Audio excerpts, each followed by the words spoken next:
Graça e paz, queridos. Tem algo que queima muito no meu coração, na verdade é uma grande pergunta que eu quero fazer para você, que eu tenho feito para mim e para os meus amigos. O que significa ser humilde diante do reino de Deus?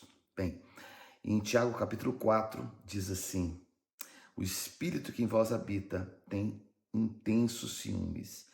Antes disso ele diz assim: ele resiste aos soberbos, mas ele dá graça aos humildes. O Senhor tem ciúmes de nós. Ele nos ama de tal ponto que ele quer que possamos ser quebrados na sua presença. E diz assim, Tiago capítulo 4, versículo 9 diz: senti as vossas misérias, lamentai e chorai.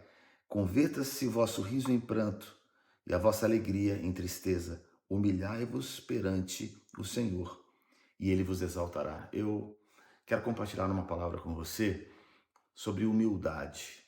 O que significa ser humilde?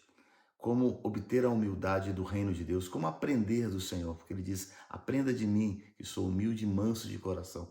O que significa ser humilde nos dias onde os valores, os conceitos de uma sociedade com tanta mente dividida, com tantos valores trocados, o que significa ser humilde? Muitas vezes nós temos o sentimento que ser humilde significa perder, né?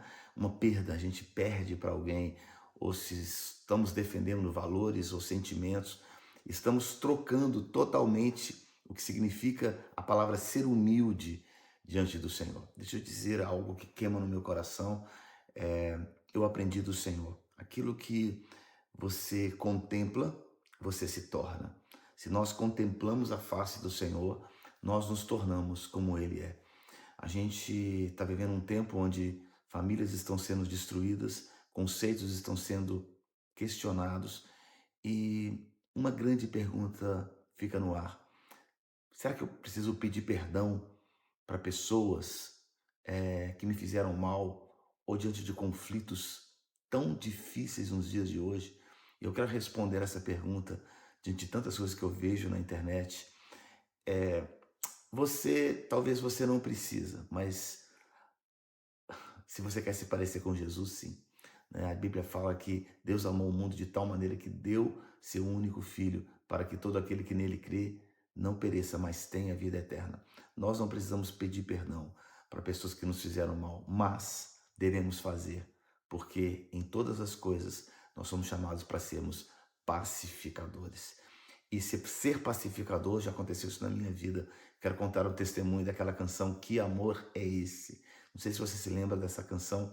Aqueles que se lembram, tem um texto nessa canção que diz assim: e ele, e ele, quero cantar, né? Que amor é esse? Eu não entendo, né? Que quebrou o meu coração, né? Que me esvaziou de mim, quebrou as minhas razões. É esse texto que eu queria lembrar, que quebrou as minhas razões. Eu fico pensando, o que significa quebrar as suas razões? Ele conquistou meu coração, ele quebrou as minhas razões. É, eu creio que significa algo muito simples, que a nossa razão humana diante do reino, ela deve ser relevada.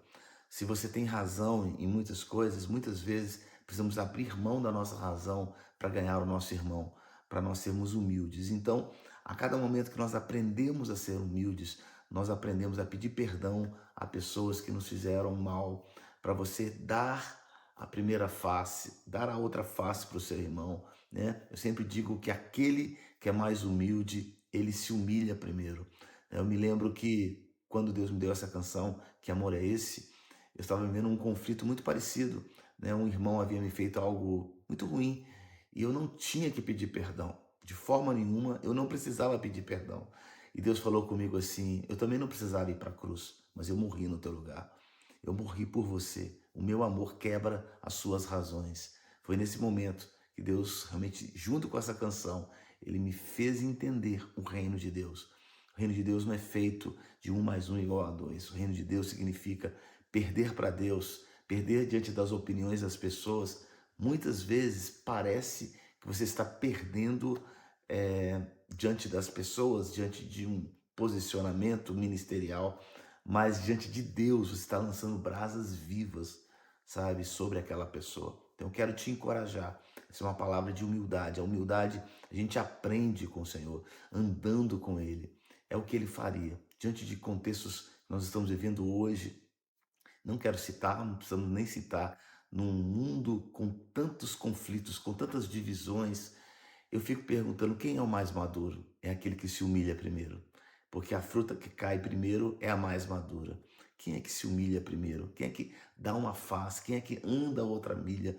Quem é que realmente faz isso que o reino de Deus, que a própria palavra de Deus diz, bem-aventurados os pacificadores, bem-aventurados os puros de coração, bem-aventurados os humildes.